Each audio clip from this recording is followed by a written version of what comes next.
Welcome back everyone. In this video I'm going to show you how I made the steel roses that I did a few years ago. I used 0.6 flat steel and some 6mm round bar and downloaded a template off the internet. I'll include the link in the description. Basically you just trace out your template onto the steel and then start cutting out your shapes. Once you've got all your shapes cut out, then you need to drill a 6mm hole in the middle of them and then start stacking them up on your round bar. I bought some 65mm wide by 10mm deep thick circular discs for the bases to support the roses so they won't fall over when they were done.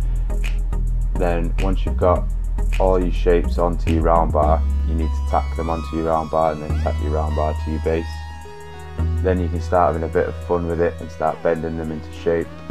Don't have to be too perfect with this because at the end of the day it's supposed to imitate a rose. Roses don't grow perfect, so just have your fun with it. And at the end, once I'd done with this, I decided I was going to paint them. You could leave them bare steel, you could clear coat them, but you could also, you don't have to use mild steel.